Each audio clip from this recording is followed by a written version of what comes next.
अशा प्रकारची गुफा आहे आणि तिथपर्यंत असं खाली बसून जायचं आहे तुमची काय इच्छा असेल ती बोलायची आणि इथे टिकलेलं आहे. लावायची. 9,000 रुपयाच्या आसपास एका नाईटचे चार्जेस आहेत. सुप्रभात मंडळी, सकाळचे 7 वाजलेत आणि आज आम्ही जाणार आहोत मनालीला. शिमल्यामध्ये शिमल्यापासून मनाली जवळजवळ 220 किलोमीटर लांब आहे. म्हणजे आम्हाला पोचायला जवळ 3 ते 3.5 तास लागणार आहेत. मी आता नाश्ता वगैरे करून घेतो आणि आम्ही निघतो मनालीला जायला. ठीक आहे, आता आम्ही आलो नाश्ता करायला. नाश्त्यामध्ये घेतला उपमा, सांबर, चटणी आणि इडली.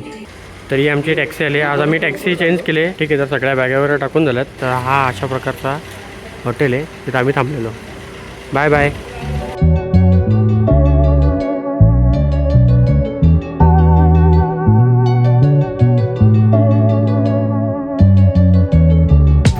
तर जवळजवळ 3 तासाचा प्रवास करून आम्ही आता एका ठिकाणी हॉटेलला जेवायला थांबतो आहे.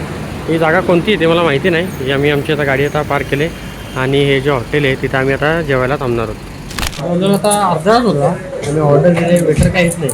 आता मीच देतो, प्लेटी वगैरे देतो. घे, तू पण घे प्लेट. प्लेटीचं वाढून ठेवतो, बाकी आता कधी येईल कधी नाही. चमचे. जवळजवळ अर्ध्या तासानंतर आमचं जेवण आलं आहे. त्याच्यामध्ये पनीर चिल्ली आहे, रोटी आहे, मिरच्या वगैरे दिल्यात, डाळ आहे, कच्ची मिरची दिली. जसं आपण कांदा वगैरे खातो ना, कांदा तर आहेच पण त्या जोडीला कच्ची मिरची दिली जाते. फर्स्ट टाइम ट्राय करणार आहे. कशी लागते, तिखट आहे का कशी माहीत नाही. थोडी पण तिखट नाही, एकदम म्हणजे काकडी हरकी लागते. त्याच्यामध्ये बिया वगैरे पण काहीच नाही, मस्त आहे. आणि आज गुरुवार आहे म्हणून आज आम्हाला नॉनव्हेज वगैरे खायचं नाही. पण व्हेज जेवण एवढं भारी असल्यावर कोणी आठवड्याभर पण व्हेज खाऊ शकतं. तर आमचं आता जेवण वगैरे झालं, एकदम पोटभर आम्ही जेवलो आणि आता लगेच आम्ही निघतोय मनालीच्या रस्त्याला. आता आमचे टोटल जवळजवळ 120 किलोमीटरच्या आसपास राहिले.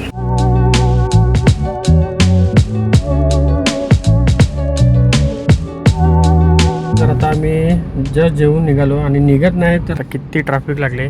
तरी पण फार मोठा रस्ता आहे, म्हणजे 3 लेनचा रस्ता आहे, तरी पण जाम ट्रॅफिक लागले. तर मग काय एवढं टेन्शन नाही, कारण की आमचा टाईम चेकर बाकी आहे. आताचे 2च वाजलेत. आम्ही 4 वाजेपर्यंत पोहोचलो तरी आम्ही सगळ्या राईड वगैरे करू शकतो. आणि भाऊंनी मला आता पुढे बसायला जागा दिली, कारण की भाऊंना सोनूला ताई जोडीला बसायचं होतं म्हणून. पोट बघ किती मोठं आहे.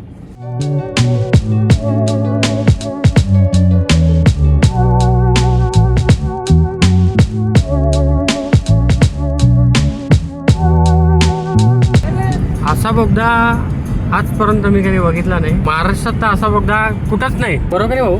तुम्ही कधी कुठं बघितला का असा? अजूनपर्यंत नाही ना. काय सही आहे, म्हणजे 1.5 ते 2 किलोमीटरचा हा पूर्ण एक बोगदा आहे.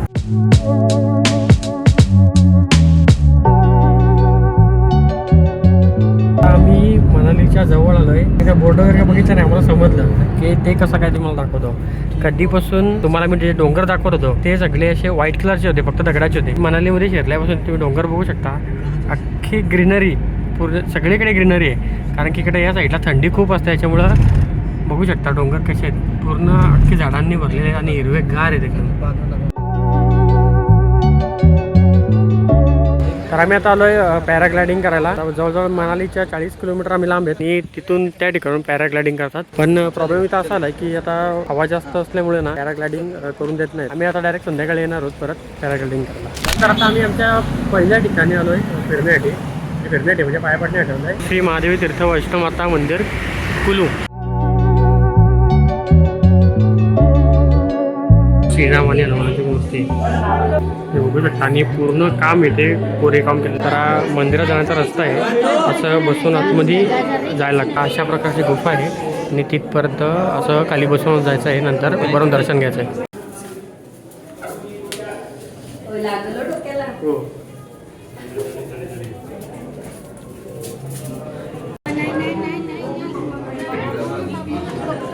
तर या मंदिरामध्ये आम्ही आलो आहे. एक गोष्ट म्हणजे दानपेटी आहे, दानपेटीची येते तुम्ही.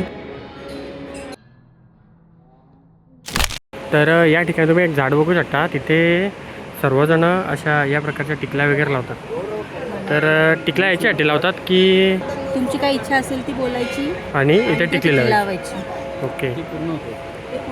तर या मंदिरामध्ये जेवढे पण देवी देवता वगैरे होते त्यांचे आम्ही सगळ्यांचे दर्शन वगैरे घेतले राहतात. तेवढे काय अजून थंडी वगैरे लागत नाही. म्हणजे अजून तरी पण 30-40 किलोमीटर म्हणाले अजून बाकी आहे. आणि या ठिकाणी रिव्हर राफ्टिंग वगैरे चालते आणि खूप सुंदर असा वेळ. आम्ही आता दर्शन वगैरे घेऊन निघालो. आतमध्ये मूर्तीचे इथे परमिशन नव्हती फोटो आणि व्हिडिओ काढण्यात, त्याच्यामुळे तिथला काही शूट वगैरे करू शकलो नाही. पाणी बघू शकता किती जोरात पाणी वाहते, आवाज पण तुम्ही ऐकू शकता. त्या साईडला वॉटर राफ्टिंग वगैरे चालू आहे आणि हा उन्हाळा आहे, मे महिना आहे, तरी पण तुम्ही पाणी बघू शकता या ठिकाणी किती आहे. तर आमचं आता दर्शन वगैरे सगळं घेऊन झालं आहे आणि आम्हाला आता भूक लागलेली आहे, म्हणून आम्ही आता काय खायला आलो आहे. स्टीम मोमोज. तर कुलूचे स्पेशल स्टीम मोमोज आले. मला खाऊन सांगतो आता कसे आहेत.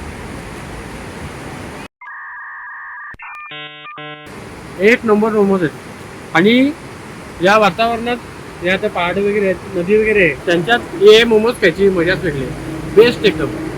तर पोट भर खाऊन झालंय आणि मोमोज वगैरे घेतले आम्ही, पण एवढी काय चांगली टेस्ट नव्हती. एक नंबर मोमोज आहे. जो शॉपची ओनर होती समोर होते म्हणून मी सांगितलं चांगले आहेत, पण काय एवढी चांगली टेस्ट नव्हती.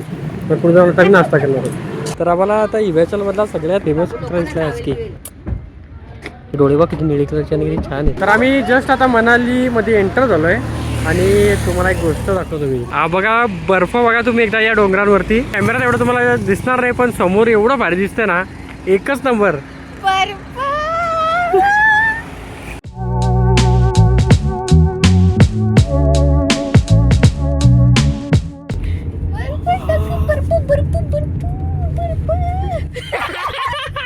तर फायनली 12 तासानंतर आम्ही मनालीला पोहोचलो आहे आमच्या हॉटेलला. तर तुम्हाला मी एकदा हॉटेल दाखवतो कसं आहे.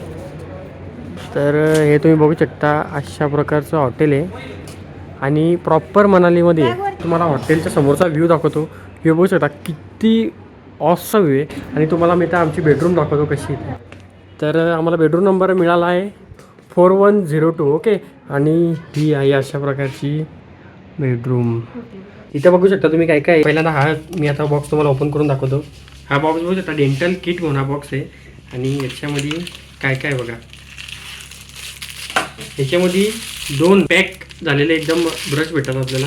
ठीक आहे, त्याच्यानंतर हा एक कंगवा भेटतो आणि हा एक कोलगेट भेटतो. ठीक आहे, त्याच्या व्यतिरिक्त तुम्हाला मी दाखवतो हे एक रेझर आहे, त्याच्यानंतर इथे शेविंग क्रीम आहे, 2 शॅम्पू भेटतात, 2 तेलाचे पाकिटं भेटतात आणि सोप भेटतो. ठीक आहे, त्या व्यतिरिक्त या ॲक्वाच्या 2 पाणी बॉटल आहेत आणि हे इथले पॅक केलेले पूर्णपणे ग्लास, नवीन कोरे ग्लास आहेत. तर अशा प्रकारे आपला ग्लास वगैरे भेटतो. ठीक आहे, हे झालं. त्याच्यानंतर पाणी गरम करायचे एक मशीन आहे, ते माहिती आहे सगळ्यांना.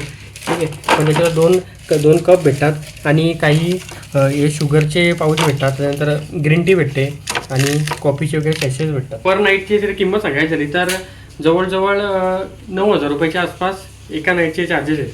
पण त्याच्या मनात या गोष्टी नॉर्मलच आहेत, पण युनिक आहेत एकदम, म्हणून त्याच्यासाठी मी तुम्हाला दाखवत होतो. ठीक आहे, तर आता आम्ही जेवण करायला लावलं आहे. मी जेवणाचं तुम्हाला सगळं डेकोरेशन वगैरे दाखवतो. तर अशा प्रकारे सजवलेलं आहे आणि या साईडला सर्व फूड वगैरे, इथं सूप वगैरे आणि बाकी सगळे मेन कोर्स त्या साईडला आहेत आणि अशा प्रकारचा रेस्टॉरंट आहे. ठीक आहे, तर सर्वात आम्ही आता सूप घेतला आहे. हॉट अँड सावर सूप आहे. कसं आहे सूप?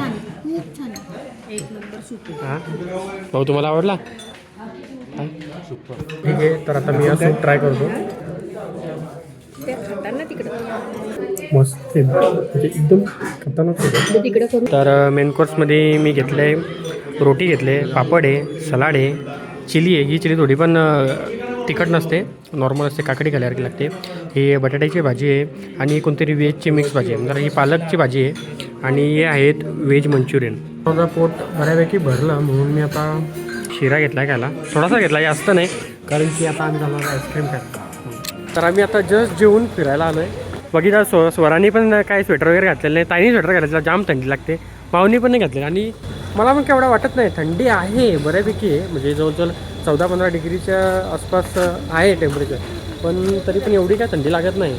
आणि जास्त पण लांब गेलं नाही, हॉटेलच्या जवळच फिरतो आहे, कारण की मार्केट येतो थोडा इथल्यापासून लांब आहे. आमची टॅक्सी आहे, तो टॅक्सीवाला पण गेला आहे घरी झोपायला. तर आम्ही पण जातो आता रूममध्ये. आमची हिवाली रूम आहे. तर मग अशी आम्ही आईस्क्रीम आणण्यासाठी बाहेर जायला निघालो, पण ताईला आणि स्वराला एवढी थंडी लागली का डायरेक्ट आम्ही जायचा प्लॅन कॅन्सल केला. जवळ 1 किलोमीटरच्या आसपास होता आईस्क्रीमचा शॉप, मग गेलो नाही. मग आम्ही आता ठरवलं का आम्हाला इथं हॉटेलवाल्यांनीच मेनू कार्ड दिला, त्याच्यामध्ये आता आईस्क्रीम वगैरे आहेत, त्यातूनच आम्ही आता कोणता तरी मागवतो. पण इथे हॉटेलमध्ये आईस्क्रीम संपलेला म्हणून आम्ही मागवलं आहे काय एवढं गरमागरम आहे ना म्हणजे हात पण लावू शकत नाही आणि भारी गम एवढ्या थंडीमध्ये एवढं गरमागरम हॉट चॉकलेट बेस्ट एकदम.